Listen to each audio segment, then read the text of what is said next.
Heads up, we got company. Snipers, take cover. Sniper!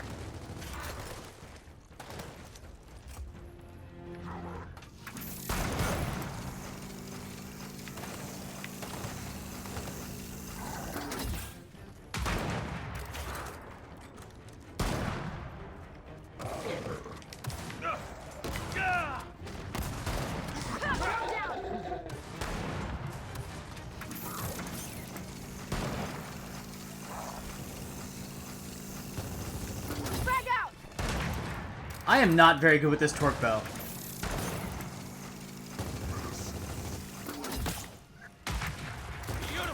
There we go. Reload, buddy. Come on.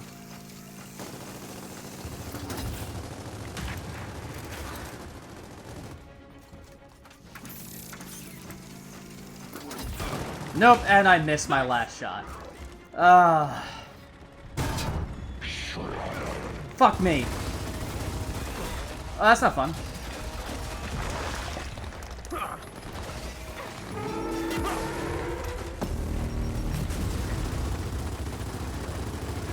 You know what I could have saved here, guys? I could have... Go away. Go away.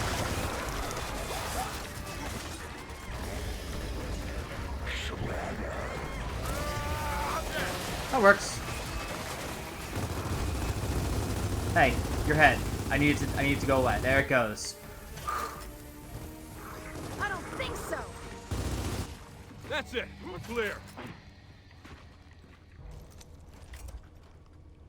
Look what I found. I found a buzzkill. Oh, look what I found. And more frag grenades. And more ammo. Okay, I'm gonna stop doing that.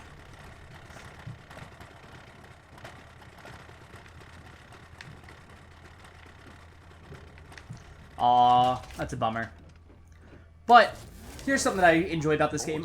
So, as you guys know, I'm a pretty big mecha fan. Super mecha, regular mecha, all mecha. I do greatly. I just appreciate all of it. I really got my start in mecha with Mech Warrior. Way back in the day. As probably one of my more preferred mecha games. And it still is probably my my favorite mech series by itself. Which would be a close seconded by Gundam, because you can't talk about mecha and not talk about Gundam. Now Gundam, I do prefer the realistic versions of it compared to the Super. So my personal favorite there, like if we're going to talk about my favorite Gundam, is the GPO-1, because I thought it was the Wing Gundam when I was younger. I mixed the two up when I went to the store, and they started doing the battle damaged version instead of the GPO-1 from Stardust Memory. But after that, then I have, probably my next favorite is the full armor of Thunderbolt. I love that weapon platform is what I'm going to call it, simply because it's just, here's all the armor, because you're flying around in space, here's all the guns, cannons, and missiles, and rocket pods we can put on you, and here's more armor. Like, that to me was such a fun concept, because they were like, no, you're in space, you're not limited by gravity, it's just, can you get thrust going? Good, how much thrust can we pile onto this to make it powerful and make it be able to move and go like that? But I love that loader here, just because it looks like it's just a bunch of hydraulics that are meant to push things, pick things up, and move them from point A to point B. And I think that's one of the reasons that the mech that was used in we must be heading right toward him. The mech that was used in Aliens was so cool, because it wasn't like a battle mech. It was just, oh hey, this is meant to move things and make it so much easier. And I, for one, appreciate when something has so much practicality to its design. Or has that much practicality to its design.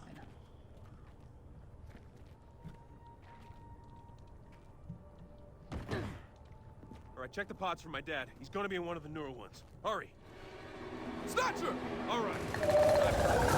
Firing! Watch its quills! Be right there, hold on!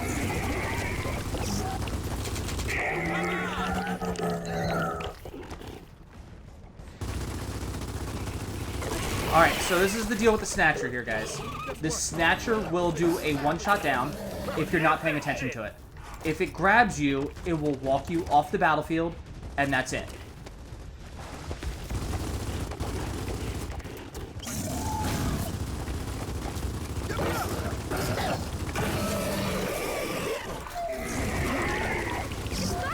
And when it captures them, you've got to just shoot it in the glowy parts there, as you do any boss of that similar nature.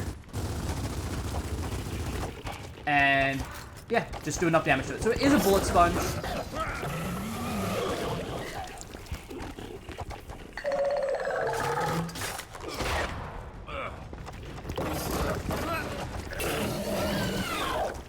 So it spits the fire at you, and then the other thing that does is fire the quill, and the quill is a bit of a one-hit downer. So I'll show you the entirety of this fight.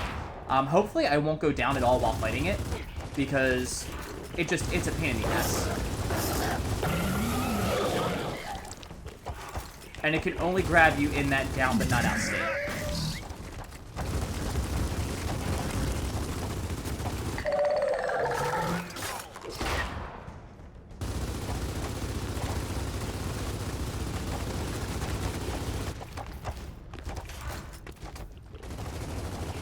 Hopefully they can drag it for a moment and grab some of that,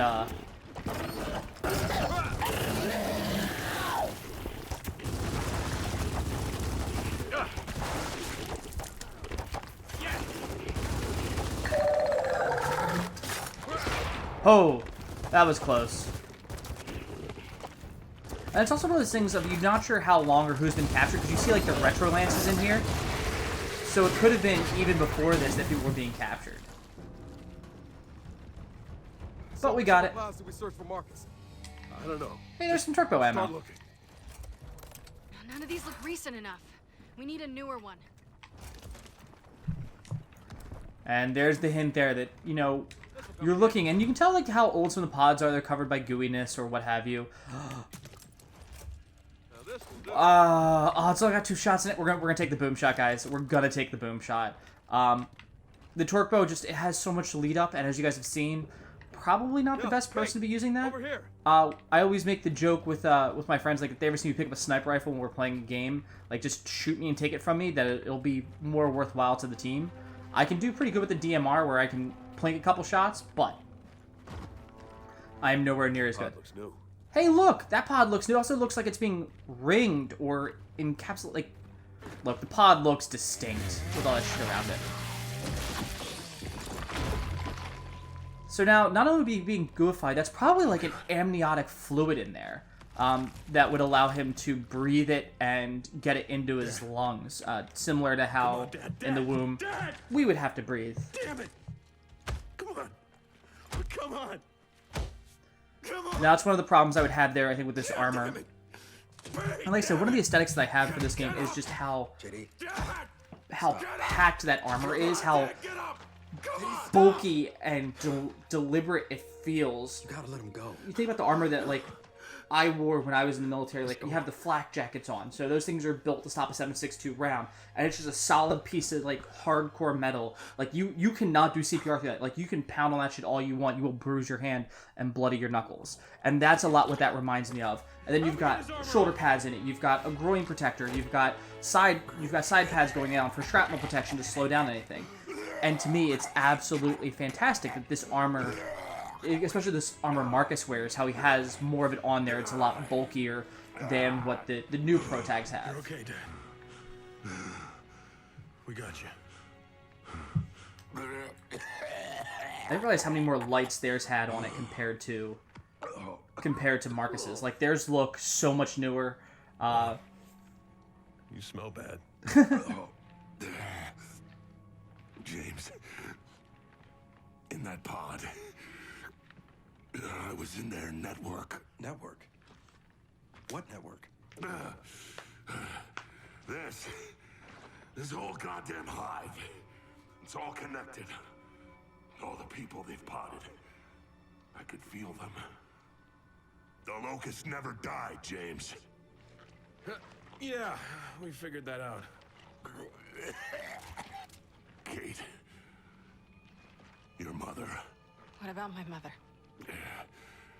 she's alive.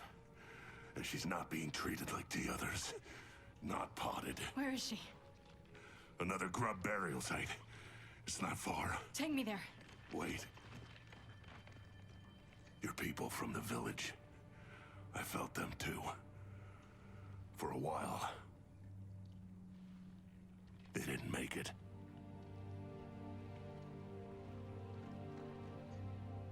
Oh, damn it. Oscar.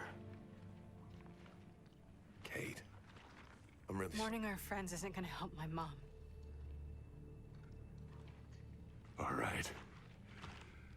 What's the plan to get topside? You're not gonna like it. Alright, now the squad's back together. Like I said, we have the surly sergeant back. We have the old grizzled war veteran, my personal favorite trope here. And I'm glad that they brought him back. Like, they took him away from you so that way you had to figure out stuff on your own. And it wasn't just Marcus, like, going like, no, this is how it works. This is how it happened back in my day when we fought the grub. This is supposed to be a new take on the classic enemy. Did you learn anything else? The original locust, the big ones, they're called scions. Scions, not sentinels. They're in I'm sorry about that, charge. guys. They're using us to grow an army. So what the hell are we gonna do about it? We'll figure that out later. Right now, finding Kate's mom is our priority. Thank you, Marcus. So the fact that he's saying that finding her is a priority means that he knows a little bit more than he's probably letting on.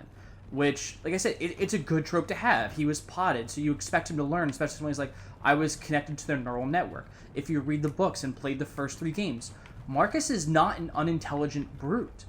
It's really well conceived how they crafted him as a character in this series, where you're like, okay, just because you're big hulking Marines doesn't make you unintelligent. That's probably going to bite me in the ass later because I have friends that are Marines that watch this, but, you know, is what it is. So it doesn't make you unintelligent to be a larger person. Now, I prefer this game's aesthetic to being a larger person simply because I myself am a larger guy. I can carry larger things like this, and the armor feels like, for me, it would be very suiting. It's this way. That and the guns feel so unwieldy, and I'd love to give it a shot.